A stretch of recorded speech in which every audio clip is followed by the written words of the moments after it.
Bom, eu vou deixar gravado, ah, essa análise que eu fiz do livro A Bolsa Amarela, para aqueles que não puderam comparecer hoje devido à troca, né, da agenda, porque dia 28, como eu havia marcado, infelizmente, eu esqueci, acabei esquecendo que haveria, né, uma festa junina na escola, né, que segue, né, o horário da escola, enfim, não teria como estar presente.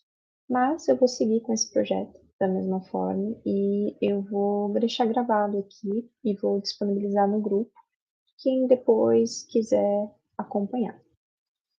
Bom, o grupo Entre Linhas, ele foi criado com o objetivo de construir uma rede entre professores para principalmente refletir sobre algumas obras literárias que podem ser utilizadas em sala de aula. Então, essas obras, elas não têm apenas a função de ser uma atividade ao final do bimestre ou ser uma produção escrita, isso faz parte, mas tem como principal objetivo também permitir que os alunos tenham esse olhar leitor em sala de aula, sabe? Saber refletir sobre a leitura, saber encontrar as metáforas existentes em cada capítulo. Bom, Entre Linhas tem um nome sugestivo, porque a gente, como educador, vai buscar entender as entrelinhas da literatura infantil, que vem sendo tão perdido ultimamente, né? Tanto o contexto errado em cima da literatura infantil, que os professores perderam aquele amor para a literatura infantil e ficou muito em cima apenas da BNCC, do currículo, e esqueceu os outros caminhos que são possíveis. Bom, o cronograma para hoje seria, né, um pouco sobre a escritora, uma análise da obra e uma possibilidade em sala de aula e um bate-papo, né? Eu sei que, como é o primeiro encontro, pode acontecer, né, de muitas pessoas não estarem presentes, então vou deixar gravado. Bom, Lígia Bojunga, né, é uma importante escritora brasileira de literatura infanto-juvenil, nascida em 1932, em Pelotas, Rio Grande do Sul. Iniciou sua carreira como atriz, mas deixou os palcos para dedicar à escrita, destacando-se por obras que misturam fantasia e crítica social, principalmente, como A Bolsa Amarela, A Casa da Madrinha e Cor da Banda. Seu primeiro livro, Os Colegas, foi publicado em 72. Em 1982, Lígia tornou-se a primeira autora fora do eixo Estados Unidos e Europa a receber o prêmio Hans Christian Andersen, o mais importante da literatura infantil, reconhecendo sua contribuição única e criativa à literatura para crianças e jovens. Então, antes da gente começar a pensar nas possibilidades de A Bolsa Amarela em sala de aula, trouxe uma curiosidade sobre a criação desse livro, que eu acho que é extremamente importante conseguir compreender a obra.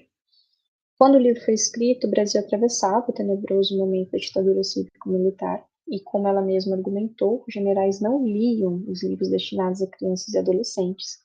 Através de uma curiosa narrativa, uniu realidade e fantasia ao discorrer com humor a história do nosso personagem principal, a nossa heroína Raquel, a filha caçula de uma grande família, que também tem todo um contexto ali que é importantíssimo. Ignorada pelos irmãos, desacreditada pelos pais, a menina criou amigos imaginários, né? Quem nunca, quando criança? E com eles compartilhava os seus desejos, ser menina, crescer rapidamente e ser escritora. Mas aí ganhou a tal da Bolsa Amarela, que logo se tornou o refúgio de suas vontades e invenções. Todo esse livro ele é metafórico, de alguma forma, né? Seja ali pela contemplação das vontades de Raquel, seja pela inserção ali dos personagens que aparecem. Então, nós temos como capítulos em A Bolsa Amarela, o primeiro capítulo, As Vontades, depois A Bolsa Amarela, o Galo, História do Alfinete de Fralda, A Volta da Escola, o Almoço, que para mim é um dos capítulos assim mais tristes e mais questionadores. Terrível vai embora, História de um Galo de Briga e de um Carretel de Linha Forte, totalmente metafórico aqui. Comecei a pensar diferente e na praia. Então, eu fiz essa análise criando, para mim, assim, pode ajudar, né, os próximos leitores. Eu criei um mapa literário da Lígia Bojunga, né, que ela tinha ali as vontades de crescer, ser escritora e nascer garoto. Esse nascer garoto teve um erro bem assim, como que eu posso dizer, teve um erro de interpretação por parte das pessoas. Esse nascer garoto não tem nada a ver com mudança de gênero, né? Que não é isso que o livro procurava mostrar, mas sim aquela vontade de ser do outro gênero por algumas questões que são diferentes para meninos do que para meninas, e a gente vai ver isso na leitura. Temos como os personagens que são extremamente importantes, principalmente pela crítica social, que é o rei, o galo, o terrível, que é o galo de briga, a guarda-chuva, que é uma mulher, e o alfinete, e, acredito eu, a grande protagonista, juntamente com a Raquel, a moça amarela. Bom, a gente vai começar falando aí um pouquinho sobre as vontades da Raquel, que é esse barco à deriva, que é uma menina saindo da infância, entrando na pré-adolescência. Então, é uma ruptura muito grande, um caminho muito tenebroso, né? Então, ela começa a entender alguns sentimentos, ou tenta entender alguns sentimentos que não estavam ali, e essas vontades resumiam, então, essas três que eu acabei mentando ali. Então, a primeira vontade de crescer, na verdade, a vontade de crescer da Raquel é uma fuga, né, existencialista que ela tem vontade de sair daquele meio, cercado de adultos que não a compreendem de forma nenhuma. Então, a Raquel tem essa fuga, né, essa vontade de crescer para tentar descobrir como é esse mundo. Não que ela admire, né, o mundo dos adultos, na verdade, ela não consegue compreendê-los, ela acha até estranho, mas que ela quer mesmo ser enxergada como alguém, né? E aí eu trouxe o primeiro porquê dessa fuga, porque ela não foi aceita, e os irmãos falavam que ela foi ali uma filha que veio em um momento em que a mãe não queria mais filho nenhum, e ela se sente, sim, rejeitada, né? Então, é um livro que permite muitas críticas e análises. E aí coloquei esse trecho que fala: elas falaram que a minha mãe trabalhava demais, já estava cansada e que também a gente não tinha dinheiro para educar direito 3 filhos, quanto mais. E fiquei pensando, mas ela não queria mais filho, por que que eu nasci? Pensei nisso demais, sabe? Então, é algo que ela era muito sozinha. Então, é um livro que, dependendo do aluno que você vai trabalhar em sala, pode despertar algumas questões. Então, é um livro que parece ser bobo, infantil, né? Que eu acredito que a literatura infantil não tem nada de bobo, até porque é uma das primeiras leituras que se tem, é a leitura de construção. Então, eu acredito que dependendo como você vai trabalhar em sala, tem que ter muita delicadeza em algumas questões. Então, crescer, primeiramente, era por isso. Eu citei também que o crescer é um mundo que não cabia em Raquel, porque a metáfora, né, quando a tia Brunilda, a tia Rica, mandava roupa, nada servia nela. Então, essa roupa que não servia é também a pele que não servia, era a alma que não servia, era o lugar que não servia para Raquel. Ela não era compreendida como um ser em construção. Era uma menininha bonitinha, a gente vai falar um pouquinho sobre isso, né? Então, é a mesma coisa quando em sala de aula a gente não respeita a opinião do aluno porque ele tem 9 anos, tem 8 anos, 6. Eu acho que todas as opiniões devem ser respeitadas, e enquanto professor a gente deve respeitar a opinião dos alunos, sim. E essa vontade de crescer, ela é normal, né, acontecer, toda criança quer um momento se tornar adulto, porque acha mais legal aquele mundo, mas eu acho que quanto mais diálogo se tem, é importante. A segunda vontade que gerou tanto, né, burburinho aí de forma errada, é a vontade de nascer garoto, e quando a gente vai lendo o livro, a gente entende o porquê. Raquel, ela é uma criança indo para a pré-adolescência muito sensata e muito crítica, e ela percebe de uma forma muito reflexiva, ela consegue ver a sociedade, e ela consegue analisar o quanto a sociedade, ela é, vamos dizer assim, banaliza a mulher e quanto ela sente diferença na própria escola, né? As meninas têm menos, os meninos têm mais. É um discurso que já existia na época, quando a Lígia escreveu, ainda existe. Talvez um pouco menos hoje, mas a gente não pode ser realista demais, porque a gente sabe como as coisas são. E a gente tem que, em sala de aula, né, além, não é pensar na utopia, mas ser realista com esperança. E aí, esse trecho, né, ela fala sobre a desigualdade entre os gêneros percebida ainda criança, quando ela fala do momento que, eu quero jogar uma pelada, né, um jogo de futebol, ela é desmerecida ali pelos garotos, não é escolhida, sempre é os meninos que escolhem primeiro time ou qualquer outro grupo na escola, E ela percebe ali nitidamente também, né, por ser a menininha da casa, vamos dizer assim, que tem uma diferença entre ela e os irmãos gritante, então isso também pesa bastante para ela. E também esse trecho que eu acho que eu percebi bastante, que ela, a vontade de nascer garoto vai engordando, né, que as vontades dela, ela coloca que elas engordam. Eu era a única criança no almoço. Tia Brunilda tinha um filho de 14 anos, o Alberto, mas há muito tempo que ele já resolveu que não era mais criança e pronto. Tudo que ele resolve, tia Brunilda topa. É o cara mais mimado que eu já vi até hoje. Então, não tem a idade específica da Raquel no livro, mas eu acredito que tem a mesma idade quase do filho da tia Brunilda. E ela coloca, né, um menino de 14 anos, quando resolve, né, ser homem, ele é respeitado. Mas ela, quando tinha suas vontades, era só, né, uma birra de uma menininha. Então, também era uma das vontades que crescia de ser garota por conta disso também. A terceira vontade era ser escritora, né? E essa terceira vontade de ser escritora cresceu, né? Engordou em Raquel, porque ela percebeu que ela precisava de um mundo só dela. E esse mundo imaginativo não era respeitado pela família, né? A família considerava escrever uma coisa banal.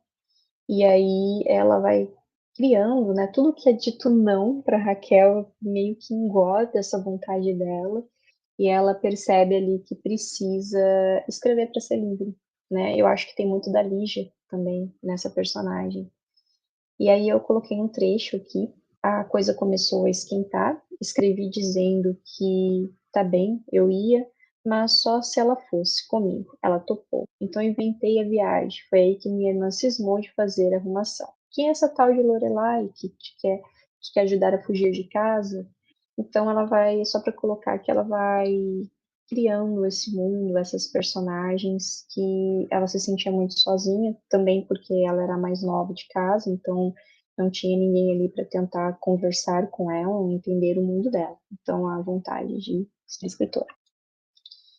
E aí também ela criava um mundo para chamar de seu, ela foi criando personagens também, ou ela percebeu, né, que já que não dava para criar personagens reais, né, cartas como ela queria criar um romance, né, porque um romance pode ser exagerado, não tem medida, mas ela começou a criar com personagens ali, com animais, enfim.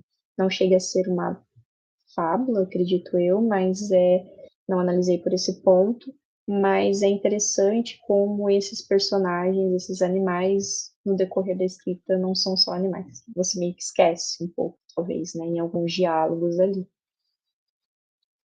Então, os elementos da narrativa que eu trouxe aqui nesse enredo são os personagens, né? A gente viu, acabou de ver as vontades, agora esses personagens.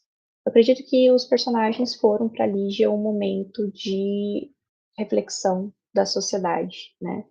Então, eu coloquei aqui uma análise. O primeiro personagem criado por Raquel é o rei, chamado depois de Afonso, o que é meio contraditório, porque ele não gostava de ser chamado de rei, porque ele não acreditava nisso, né? Ele não gostava um pouco dessa questão, mas também o nome escolhido por Lígia ali foi Afonso, que aí eu fui buscar o significado, e Afonso significa nobre, pronto para inclinação nobre, querendo ou não, Lígia fez uma crítica ali de pessoas que são colocadas em cargos que muitas vezes não estão preparados ou que não querem, né, ou também que utilizam o seu cargo para lutar por coisas que a sociedade não acredita e essa pessoa vai lá e toma para si essa vontade de vida, esse ato político e tenta levar. Então, ele é nobre por outras questões, não por essa autoridade que tudo manda, porque ele não gostava disso, ele acreditava numa sociedade mais justa, né, que todos eram ouvidos,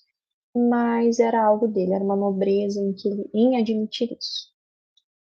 Então, o rei Afonso, um ser que não aceitava o sistema que foi imposto a ele, tinha uma ideia diferente de sociedade. Lembrando, mais uma vez, que o livro ele foi escrito na época da ditadura, então não tem como descartar, sabendo que Lígia ela era à frente do tempo dela, como mulher, escritora, artista, né? Também tentou ser ali atriz, né? Tinha ali o teatro como uma forma de expressão, não tem como descartar que esses animais assim como, né, a revolução dos bichos, esses animais para Lígia também foi uma forma metafórica de criticar a sociedade.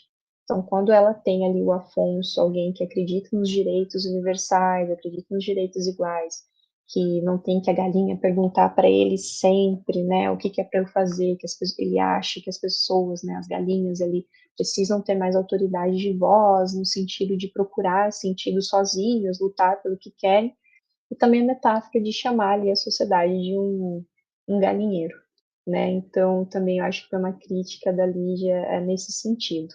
Essa bagunça toda, né? Que não tem uma organização, porque ali o rei saiu, né? O Afonso saiu. Enfim, então ela pergunta, né, num trecho do livro, a Raquel, por que que ele havia fugido, se as galinhas ajudavam ele, e aí eu respondo, se ajudaram? Quando eu expliquei que desde pequenininho eu sonhava com um galinheiro legal, todo mundo dando opinião, resolvendo as coisas, achando furada essa história de um galo mandar e desmandar a vida toda, sabe o que que eles fizeram? Chamaram o dono do galinheiro e deram uma queixa de mim. Então, querendo ou não, Lídia está fazendo uma crítica aí ao sistema autoritário, né? Então, esse galo lutava pela democracia e a gente já sabe o que acontecia nessa época, quando as pessoas lutavam por democracia. Bom, e a guarda-chuva, né? Não é o guarda-chuva, é a guarda-chuva, mais uma questão da Lígia, dela sempre trazer o feminino para a literatura. Um guarda-chuva mulher que, após um trauma, esqueceu seu nome, não sabe o final da história e fala uma língua que não é possível ser interpretada por todos, sem serventia para os dias de chuva, já que no hábito é apenas admirada por sua beleza. Então, a gente tem uma crítica também aí, que é um objeto que a palavra que é utilizada é que a linguiça, né? Ela escuta, teve um estalo, ela enguiçou e parou de funcionar. E o único que entendia mais ou menos a língua dela ali era o Afonso, e a menina ficou com dó de descartar e manteve ela ali, tadinha, presa, coada ali dentro da bolsa, mas ela não tinha uma serventia, assim, né? Ninguém entendia o que ela falava. O objeto representa uma situação comum durante a ditadura, pessoas que enguiçaram devido aos traumas devido à ditadura ou precisaram mudar de país, a linguagem não reconhecida. Também foi um dos estudos que eu analisei por mim, mas também eu vi alguns estudos baseados nisso também. Ou talvez seja só a questão dos traumas que algumas crianças também têm na infância, quando elas não são estimuladas para fazer alguma coisa e ficam ali quietinhas, né? Sabe aquele aluno que a gente nunca percebe, tá quietinho, não faz a sua função, mas também não atrapalha, e aí cai ali num sistema que a gente não ajuda esse aluno. Então dá para fazer uma análise por todos os lados. Eu acredito que a Lígia foi muito incrível de criar esse livro e eu vou dizer uma coisa para vocês, foi a primeira vez que eu li esse livro agora. Fico triste de não ter conhecido ele na infância, talvez ali na passagem para a pré-adolescência. É um livro bem legal. E aí, aqui nesse trecho que eu coloquei, fala justamente sobre isso, que o Afonso, que já conhecia essa guarda-chuva, fala que ela enguiçou, né, que a Raquel tenta utilizá-la e não consegue. E aí, é isso. E aí a gente tem um terrível, que é aquele que é o galo de briga, que ele é destinado para poder bater e ganhar. Na cabecinha dele, ele tem que ganhar. Ele não vive o processo, ele não quer fazer amizades, e para ele foi manipulado por um certo sistema, por uma linha muito forte que pegou o pensamento dele e ó, colocou ele dentro daquela caixinha. Então é o primo de Afonso, que foi criado para ser galo de briga, na história uma linha muito forte amarra seus pensamentos e faz ele pensar em apenas uma coisa, ganhar. Como às vezes a gente educa, né, algumas crianças na sociedade, né? Você tá ali para ganhar, é tudo uma competição, não que uma competição pedagógica em sala de aula não seja boa, mas a gente tem que pensar também, né, nessa questão, né? O que que a gente está formando ali na cabeça desse aluno? E ali ele não conseguia se conter, ele ficou um tempo dentro da mochila ali, mas ele também, a gente mostra uma questão também da crítica da época, da questão da autoridade, né, que muitos ali eram influenciados pelo meio e muitas vezes não entendiam o que estava acontecendo. E aí, só um trechinho, era o terrível, desde pequenininho, que resolveram que ele ia ser galo de briga, sabe? Do mesmo jeito que resolveram que eu ia ser o galo tomador de conta de galinha. Então é como se tivesse um padrão já definido. O que bate muito com a história da Raquel, né? Você é menina, não pode ser escritora. E ela, nesse momento de transformação, ela não foi entendendo muito aquilo, porque para ela, ela poderia ser o que ela quiser. Que ela estava certa, né? A gente vê isso no final do livro. O alfinete, que é pouco comentado aí, né? Ele foi fabricado, mas não tinha serventia. Jogado na rua, foi guardado por Raquel em um bolsinho, salvou a menina quando suas vontades cresceram tanto igual a um balão. Então ele pode ser, né, interpretado aí como uma metáfora daquelas pessoas que não têm serventia para aquele momento, né? Eu acredito que não exista isso, né? Todo mundo tem essa serventia. Eu também não gosto dessa palavra, mas é o que ele é considerado ali no livro, não tinha serventia, ou talvez não tenha encontrado sua serventia na vida ainda, né? E quando precisou de uma ajuda, né, o objeto representa a consciência que nos mantém com os pés no chão, né? Então, o alfinete, ele, quando crescia muito a vontade da Raquel, do ponto de estourar e talvez prejudicar ela, esse alfinete aí antecipou esse estouro e manteve Raquel ali equilibrada com suas emoções. Eu interpretei que o objeto representa uma consciência, né, que não tem aí, é preciso, a gente acha que não tem serventia, ou esses sentimentos que ficam ali alojados, esse medo, mas é importante, né? O medo também traz uma certa responsabilidade. O em excesso é ruim, mas na medida certa, em compreender isso também é bom. Então, o alfinete ele é importante também aí quando ele ajuda a Raquel a não ser descoberta ali, né? Transformar as suas emoções ao ponto de explodir. E a gente tem a bolsa amarela, que para mim não é só um elemento da narrativa, eu acredito que seja também uma boa percepção, né? Lígia naquela época não podia escrever como gostaria devido à censura, então meio que ela teve que guardar tudo numa bolsinha. E quantos de nós já não tivemos na vida que guardar em algum momento sentimentos, pensamentos, por algum motivo? Então, a bolsa amarela representa aí muito mais que um objeto que guarda os outros elementos, né, as outras personagens, mas representa de forma muito metafórica a alma em construção da Raquel, né? Então, ela vai guardando e processando tudo aquilo. É pesada, pesa, assim como alguns sentimentos. Então, tem toda essa construção. A bolsa, e aí tem a por fora e por dentro, que eu achei muito bonita essa construção metafórica feita por ela. A bolsa por fora era amarela, achei isso genial. Para mim, amarelo é a cor mais bonita que existe. O sol, né? Enfim. Mas não era um amarelo sempre igual. Às vezes era forte, mas depois ficava fraco. Não sei se porque ele já tinha se botado um pouco ou porque já nasceu assim mesmo, resolvendo que ser sempre igual é meio chato. Então fala da vida, né? A alma dela. Às vezes a gente tá bem, às vezes a gente não tá. Às vezes a gente nasce corajoso e depois fica um pouco mais medroso, ou a gente é medroso e cria coragem, né? Então ela a parte de fora é o que é visível para os outros, né? O que a gente mostra para os outros. Mas aí tem a parte de dentro da nossa bolsinha de sentimento, que é a alma da Raquel também em construção, que é a intimidade dela, né? A bolsa pra dentro. Abrir devagarinho com o medo danado de ser tudo vazio. Essa parte bem triste, né? Dela acreditar que algo ali nela era vazio, não era, né? Apesar de ser criança, ela tem toda uma construção de caráter. Espiei, nem acreditei, espiei melhor. E ela viu que tinham vários bolsinhos ali que ela chamava de filho. Como a gente, né? A gente mostra uma coisa, mas lá dentro tem várias repartições, né? Nossa alma tem muitas repartições, nosso psicológico. E aí, o que podemos aprender com essa história? Respeitar a individualidade da criança, evitar a infantilização e respeitar a infância. Eu acho que é importante a gente saber a diferença entre a infância e a infantilização. A gente tem que respeitar a infância, as fases, mas não pode infantilizar tudo. Se o aluno é capaz de fazer sozinho, com responsabilidade, ali com sua supervisão, deixe que ele faça sozinho, né? Então, eu aprendi isso muito com a Montessori e até trouxe uma citação.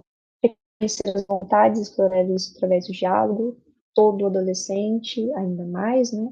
Mas toda criança, ela já começa a ter suas vontades e a gente tem que saber separar o que, que é a nossa vontade da vontade da criança. O que, que é a nossa vontade enquanto professor? É atingir aquelas metas malucas que aparecem pra gente. Mas é a vontade dos meus alunos. Eu sei que algumas vontades, né, precisam ali de supervisão, mas o que que ele tem vontade de fazer em sala, né? O que que ele gostaria de ver? Ele sabe que a gente tem que seguir um currículo e uma agenda muito complicado, mas acho que é importante também ouvi-los. A infância é um direito, né? Então, a gente está perdendo um pouco isso na sociedade, mas eu acho que quanto mais a gente tentar sem infantilização, porque eu acho que acredito que é importante eles entenderem, amadurecer em sala de aula, mas também aproveitar um pouco dessa fase que passa tão rápido, né? É um direito universal, então deve ser vivida. Muitas crianças gostariam de viver, né, a sua infância, não podem, por inúmeros motivos, e a mochila de alguns é mais pesada do que a de outros, né, usando a metáfora aí do livro. Bom, o capítulo em destaque para mim foi o capítulo sobre o almoço. Eu acho que ali fica nítido, até fiz essa representação da imagem pela inteligência artificial. Eu acho que a representação do almoço é, para mim, o ápice da história, em que mostra que as vontades de Raquel engordam, ainda mais de crescer, ou ser garoto, ou de escrever, colocar para fora tudo aquilo, porque nesse capítulo do almoço, eles não notam a Raquel, tratam ela como uma criança indefesa, mas não no sentido de cuidado, no sentido mesmo de vexatório. Eu me sinto muito incomodada nessa parte do livro. Eu acho que uma das partes mais tristes é a parte do almoço, que ela se sente sozinha, ainda mais sozinha. Então, acho que a vontade dela em alguns momentos é ela entrar dentro da bolsa, né, e sumir. Então, eu acho ali que ali mostra a importância de ouvir, né, a criança. E aí eu citei Montessori porque eu trabalhei, né, um tempo em colégio montessoriano com a educação infantil e fiz um artigo que foi apresentado no Congresso de Educação, e esse artigo foi publicado e fala sobre essa questão do nido, que é ali o berçário, né?